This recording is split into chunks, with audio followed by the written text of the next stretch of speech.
Salut tout le monde! Aujourd'hui nous allons fabriquer un routeur à partir d'une carte Raspberry Compute Module 4. J'ai enfin réussi à mettre la main sur un Compute Module 4. Il aura fallu presque un an, mais aujourd'hui j'en ai un et on va le transformer en routeur. C'est un petit projet que je vous ai évoqué dans la vidéo précédente. Il me semble même l'avoir évoqué dans une vidéo il y a pas mal de temps déjà, car ça fait un petit moment que j'ai cette idée à l'esprit et aujourd'hui je vais enfin pouvoir réaliser ce projet. Ce projet justement, c'est quoi? Eh bien c'est de fabriquer un routeur pour améliorer une partie de mon réseau local. Laissez-moi vous expliquer rapidement le problème.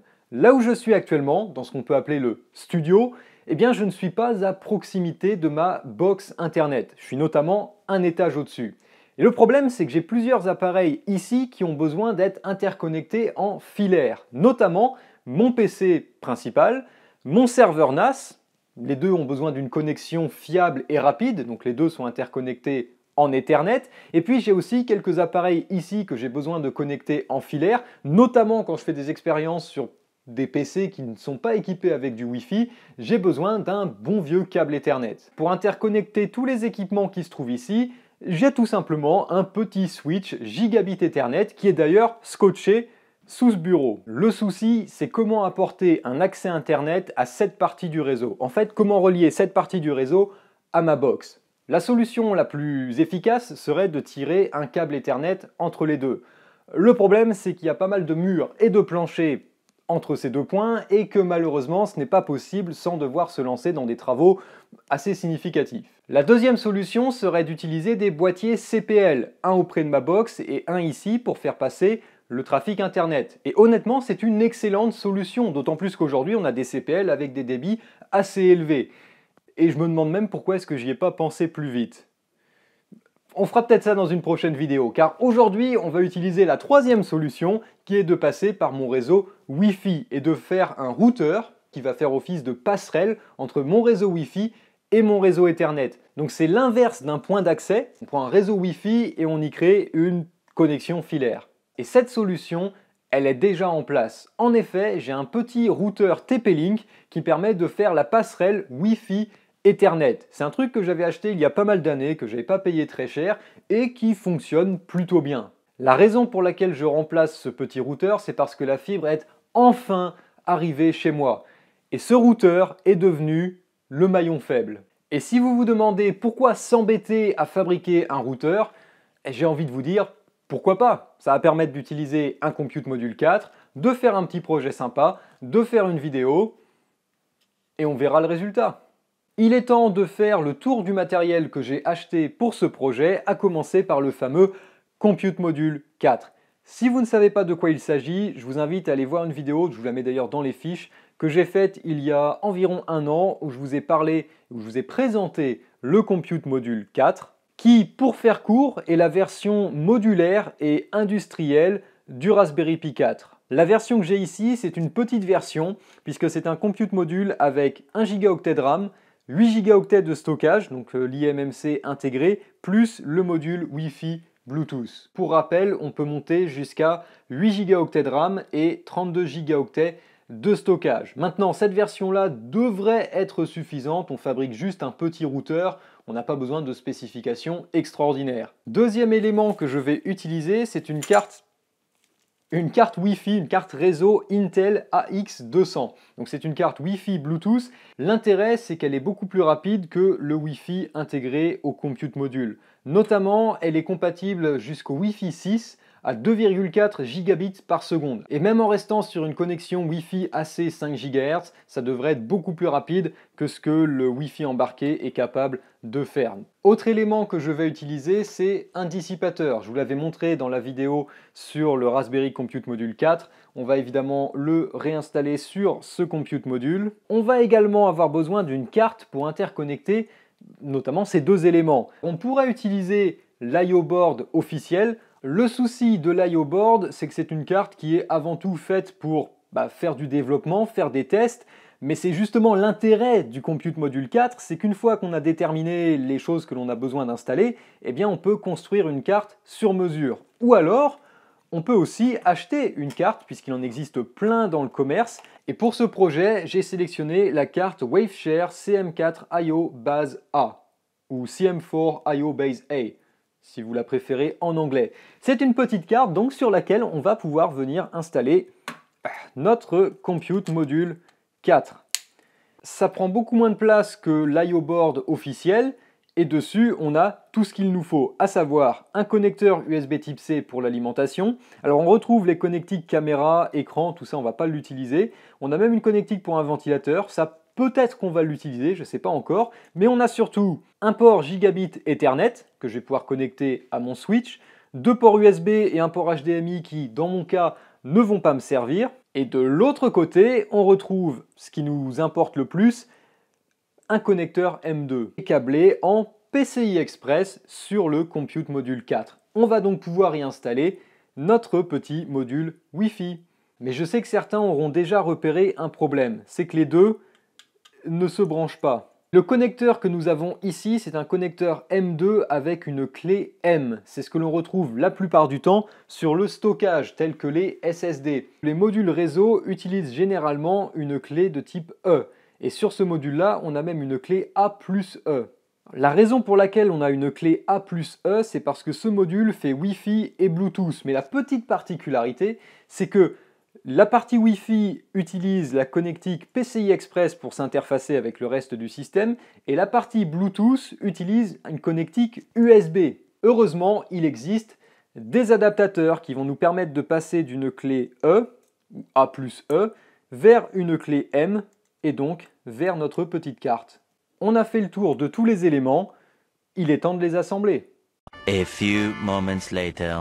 Et voilà l'électronique de mon petit routeur d'assemblée. C'est tout petit et tout mignon. Alors bien sûr après on va l'installer dans un boîtier, mais je voulais d'abord vous le montrer comme ça, puisqu'on retrouve donc bien sûr le compute module sous le dissipateur, qui est monté donc sur notre petite carte, notre petite IO board. Vous pouvez voir également que je l'ai vissé, parce que ce truc là va être installé la tête à l'envers ou sur un mur, je sais pas encore exactement, mais j'ai pas envie en fait que le compute module avec le temps se déboîte, parce que sinon il n'y a que le connecteur qui le tient, ce qui est un petit peu faible. Et au dos de la carte, on retrouve le module Wi-Fi Intel et l'adaptateur. Je suis content du résultat, on a quelque chose de très compact et qui va bien sûr pouvoir être protégé par un petit boîtier. Donc j'ai fait un petit boîtier en impression 3D, ce qui va nous permettre de loger la carte dedans, et le résultat fini devrait être à peine plus gros que mon mini routeur actuel. L'avantage, c'est qu'on va avoir des antennes externes qui devraient nous permettre d'un peu mieux capter. Et pour ceux qui se posent la question, oui, il y a un couvercle qui va aller dessus, mais pour information, le couvercle est actuellement en cours d'impression. Cela n'empêche que je vais pouvoir commencer le montage, c'est tout bête, la carte se glisse dedans, on a 4 vis, ne pas oublier de mettre les petites rallonges pour les antennes avant de rentrer la carte dans le boîtier, et ça devrait prendre 2 minutes.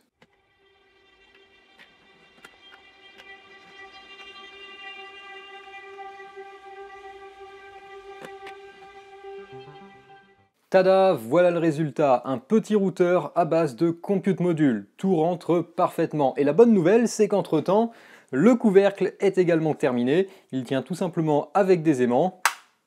Le résultat me plaît bien, surtout pour quelque chose de vite fait. Et au final, on a aussi un routeur qui n'est pas beaucoup plus gros que ce que j'ai actuellement. Et on peut bien sûr le démarrer, on branche simplement l'alimentation, le réseau, et c'est parti. Si vous vous demandez pourquoi j'ai 3 antennes, eh bien il y en a 2 qui sont reliées au module Intel et la troisième est reliée directement au compute module, puisqu'il y a un petit connecteur dessus qui permet de rajouter une antenne externe. J'alimente également le système avec mon alimentation de labo. À terme, j'utiliserai tout simplement un chargeur USB, mais je fais ça pour vérifier la consommation et actuellement on est à 1,5 watts. Donc on a une consommation très raisonnable.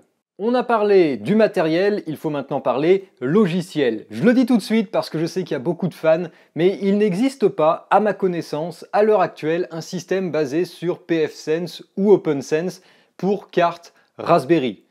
Et de toute façon, j'en ai pas vraiment besoin. Encore une fois, j'ai une application assez simple, j'ai pas besoin de faire de VLAN, j'ai pas besoin de VPN, j'ai pas besoin de choses très complexes. Il me reste donc 2 principales options entre lesquelles choisir. Soit utiliser Raspberry OS, le système d'exploitation officiel qui fonctionne parfaitement bien sur ce genre de plateforme, évidemment, et ensuite, une fois Raspberry OS installé, configurer manuellement les interfaces réseau pour réaliser ma passerelle.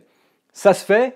Le problème, c'est que c'est pas très intuitif, il faut le faire manuellement, et si on a besoin de revenir dessus, c'est un petit peu compliqué. Il me reste donc la deuxième solution, passer par OpenWRT. OpenWRT, c'est un petit système d'exploitation basé sur Linux conçu pour tout ce qui est routeur. Il n'est pas spécifiquement conçu pour les cartes Raspberry, il est avant tout conçu pour remplacer les firmware d'origine sur les routeurs de grandes marques afin de libérer ou débrider en quelque sorte leur capacité. Mais OpenWRT est aussi parfaitement compatible avec les cartes Raspberry depuis pas mal de temps maintenant, il faut juste choisir la bonne version. OpenWRT est donc conçu pour les routeurs, avec le gros avantage qu'on peut facilement l'administrer via une interface web et toute la configuration peut se faire de manière graphique. Le problème, c'est que ce soit Raspberry OS ou OpenWRT, les versions que l'on peut télécharger qui sont précompilées ne sont pas compatibles avec ma carte réseau Intel. Elle n'est pas fonctionnelle dans ces systèmes.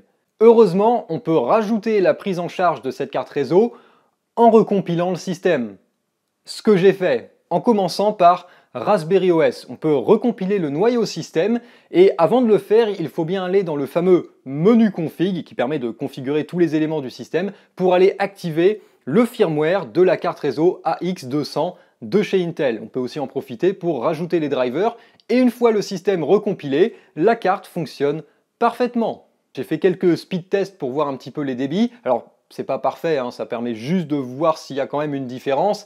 Et oui, il y en a une grosse. Car même en utilisant une antenne externe avec le module Wi-Fi intégré sur le compute module, les débits sont pas extraordinaires. En fait, la partie Wi-Fi intégrée, elle est pas géniale. Alors que le module Intel fait quand même un petit peu mieux. Maintenant que je sais que mon petit système fonctionne, il est temps de recompiler OpenWRT pour, là encore, ajouter le support du firmware de la carte réseau et rajouter les drivers.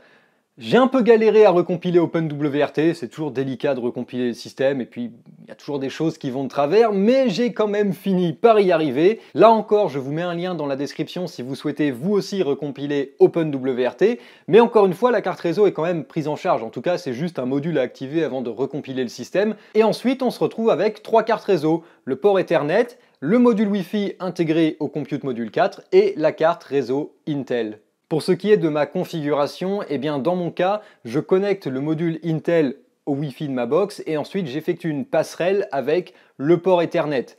J'utilise pour ça un petit plugin qui s'appelle Proto Relay, qui fonctionne assez bien, je l'ai déjà utilisé sur d'autres projets par le passé, ça permet de faire cette passerelle. Là encore, je vous mets un petit tuto dans la description si vous souhaitez vous aussi faire une passerelle, parce que c'est pas toujours simple à faire, c'est pas supporté de base, il faut justement installer ce plugin. La particularité, c'est que je configure une passerelle, ce qui veut dire que tous mes équipements sont sur le même réseau, sur la même plage d'adresse IP. Il n'y a qu'un seul serveur DHCP, c'est celui de ma box, et quand je branche quelque chose en filaire ici, c'est le serveur DHCP de ma box qui lui attribue une adresse IP, et il est sur le même réseau local que tous mes autres équipements. Je ne suis pas sur un réseau séparé. C'est ce que je souhaitais faire, c'est ce que j'ai déjà avec mon petit routeur TP-Link actuel. J'aime bien parce que c'est simple, j'ai pas 36 000 équipements à connecter, donc autant qu'ils soient tous sur le même réseau. Et c'est justement ce qui est un petit peu compliqué à faire avec OpenWRT. Donc le plugin à utiliser, c'est Proto Relay.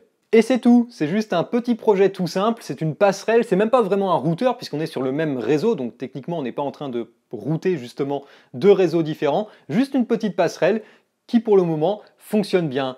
Et bien sûr, j'ai des débits qui sont beaucoup plus élevés qu'avec mon petit routeur TP-Link, notamment les débits descendants, c'est quand même beaucoup mieux et ça me permet de profiter quand même un peu plus des débits offerts par la fibre optique. Une petite chose que je pense ajouter, c'est utiliser le module Wi-Fi intégré au Compute Module 4. Pour le moment, il est inutilisé, je l'ai tout simplement désactivé, mais comme j'ai un module Wi-Fi supplémentaire, je peux créer un deuxième petit réseau Wi-Fi pour connecter des appareils sans fil et l'isoler du reste de mon réseau. Ou alors peut-être que je peux créer un deuxième lien avec ma box et ensuite faire une agrégation de liens. Je ne sais pas si c'est possible, mais en tout cas, je vais me renseigner. C'est tout pour cette vidéo et pour ce petit projet, j'espère que ça vous aura plu. Vous pourrez retrouver dans la description des liens vers des petits tutos si vous souhaitez refaire la même chose. Je mettrai également la liste du matériel et je mettrai sans doute le boîtier sur Thingiverse si vous souhaitez le télécharger pour reproduire ce projet. C'est tout pour aujourd'hui. Si vous avez aimé cette vidéo, n'hésitez pas à la liker et à vous abonner si ce n'est pas déjà fait. Vous pouvez aller faire un tour sur utip.io/goodwin pour soutenir la chaîne. Vous pouvez également laisser un commentaire si vous avez quelque chose à dire. Moi, j'ai rien à ajouter, donc je vous dis salut à tous et à la prochaine!